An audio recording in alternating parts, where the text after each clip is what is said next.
यह एक कहानी है जिसे बहुत कम लोग समझ सकते हैं। जब मैं बहुत छोटा था, मेरी माँ और पिताजी का तलाक हो गया, लेकिन इससे पहले उनका रिश्ता बहुत अच्छा था।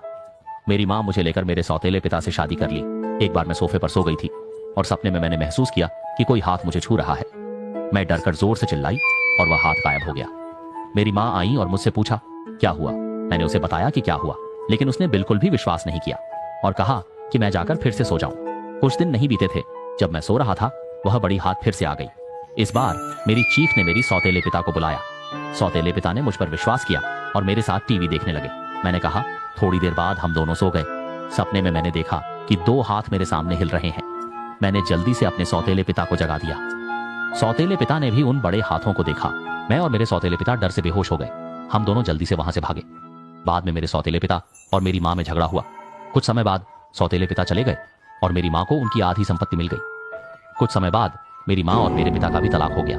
जिन्होंने जेल का खाना खाया है वे जानते हैं वहाँ हर कोई प्रतिभावान होता है, बातें भी अच्छी लगती हैं। हालांकि 10 साल की जेल की जिंदगी ने मेरे तीखेपन को खत्म कर दिया है। इसलिए मैंने जेल से बाहर आने के बाद आत्मविश्लेषण करके अपने आप को सुधारने और अच्छी जिंदगी जीने का फैसला किया। और जब मैंने देखा कि आजकल की वैश्विक फिल्म जो मुझे रही है, स्क्रीन पर हमेशा कुछ आश्चर्यजनक अभिनय करने वाले लोग हावी रहते हैं, तब मैंने तुरंत एक फिल्म बनाने का फैसला किया। गोवोझाई ने एक समय साथ काम करने वाले भाइयों को इकट्ठा किया और अच्छे से काम करने का संकल्प लिया। जब मैंने गोवोझाई की पटकथा को अपने अच्छे भाइयों को बताया, बॉस ने अचानक मेज पर हाथ मारा। बॉस, तुम्हारी इस स्क्रिप्ट के लिए मुझे सोचने की जरूरत नहीं है। वैसे भी मेरा ये रेस्टोरेंट पैसे नहीं कमा रहा है, इसे सीधे फिल्म प्रोडक्शन कंपनी में बदल देते हैं। ये सुनते ही मैंने बिना कुछ कहे अपने पुराने घर की प्रॉपर्टी बेच दी। 4 मिलियन लेकर बाजार की ओर दौड़ पड़ा और फिल्म के लिए जरूरी सभी तरह के उपकरणों की खरीदारी की। फिर मैंने कुछ कॉलेज के छात्रों को हायर किया। नए भर्ती हुए छात्रों का सामना करते हुए मैंने तालियां बजाई और कहा, आपको परिचय कराते हैं, हमारे अभिनेता सभी कंपनी के कर्मचारी हैं। फिर तरह तरह के टैटू वाले नंगे कंधों के साथ एक के बाद एक बलवान आदमी अंदर आ गए। कॉलेज के छात्रों ने डर के मारे लगातार पीछे हटना शुरू कर दिया। इस पर मैंने सहायक को जिया को इशारा किया कि वे अनुबंधों को बांट दें और इन छात्रों ने दांत भींचकर सीधे हस्ताक्षर कर दिए। मुख्य रूप से क्योंकि उन्हें लगा कि अगर उन्होंने आज अनुबंध पर हस्ताक्षर नहीं किए तो शायद वे बाहर नहीं जा पाएंगे।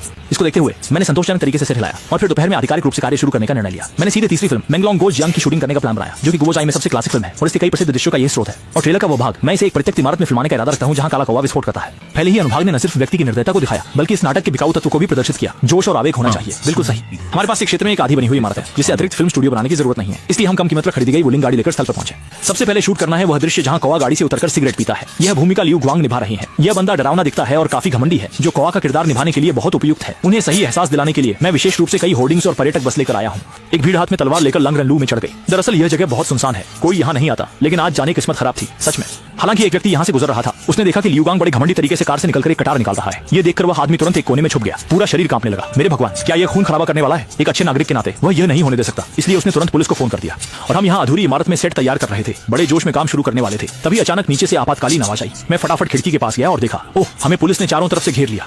कमाल है, मैं बस फिल्म ही बना रहा हूँ, किसने पुलिस को बुला लिया? इस समय लियू गांग और कई भाई भी चिंताजनक चेहरे के साथ बोले, बड़े भाई, हम पकड़े गए।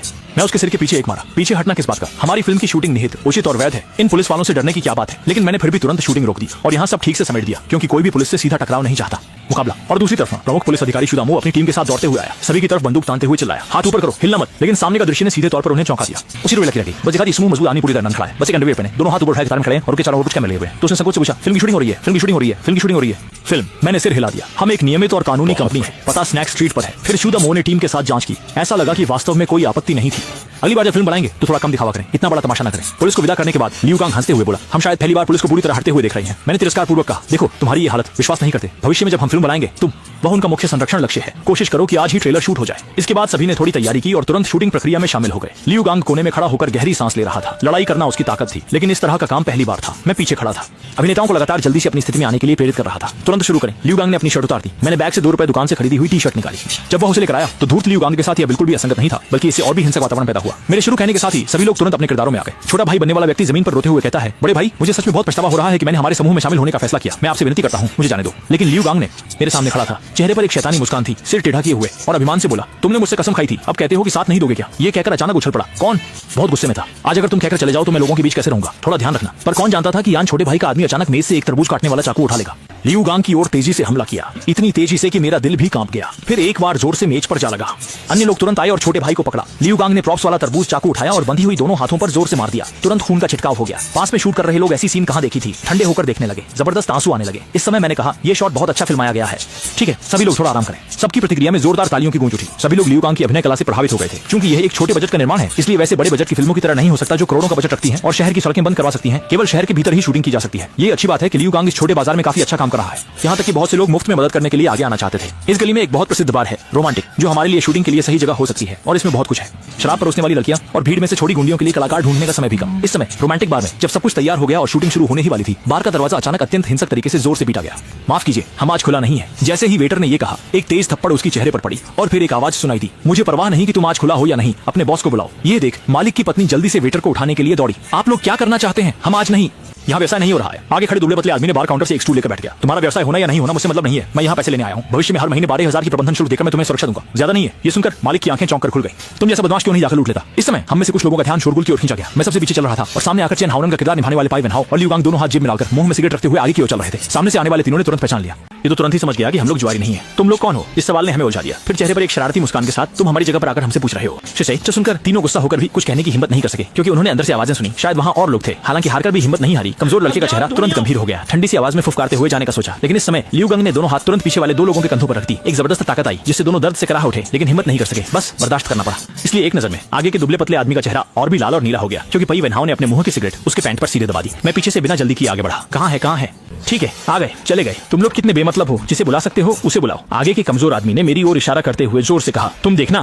फिर तुरंत ही फोन निकालकर लोगों को बुलाने लगा। थोड़ी ही देर में बाहर एक वैन आ गई, जिसमें से धीरे धीरे 10 से अधिक लोग बाहर निकले। पतला दुबला आदमी उन दो लोगों के साथ जैसे अपने बाप को देख रहा हो, बाहर की ओर दौड़ पड़ा। आगे आने वाला आदमी जेब में हाथ डाले हुए, काले कपड़े पहनकर और काला चश्मा लगाकर बाहर आया। मैंने बहुत शांत रहने का नाटक किया। कौन मुझसे मिलना चाहता है और मेरे भाई को इस तरह किसने मारा? सामने आओ। इसे सुनकर मैं लोगों के बीच से बाहर निकला, चेहरे पर हल्की मुस्कान के साथ। मैं यहाँ अधीन हूँ, कृपया बताएं क्या सलाह है? हालांकि सामने वाले को लगा कि मैं डर गया हूँ। वो और अधिक घमंडी हो गए। अपने 3 भाइयों की ओर इशारा करते हुए कहा, यहाँ इस इलाके में नहीं पूछते, मेरी 2 टांगों को हिला सकते हो। चांगवन थाई के लोग, तुम्हारी हिम्मत कितनी है? हमारे भाई तुमको सम्मान देते हैं, तभी तुमसे पैसे मांगते हैं ताकि तुम्हारी सुरक्षा हो सके। बताओ आज की बात को तुम कैसे सुलझाना चाहते हो? मैंने खुद को हंसने से रोका। जब ये लोग अंदर आए, मैंने जल्दी से नजर दौड़ाई और समझ लिया कि क्या स्तर है। टाइट फिटिंग पैंट, बीन शूज, एक एक का चेहरा ऐसा है जैसे पतली कुत्ते की तरह, और ये लोग फिर भी बाहर निकलने की हिम्मत करते हैं। इस बात का डर नहीं कि किसी दिन मुश्किल में पड़ जाएंगे।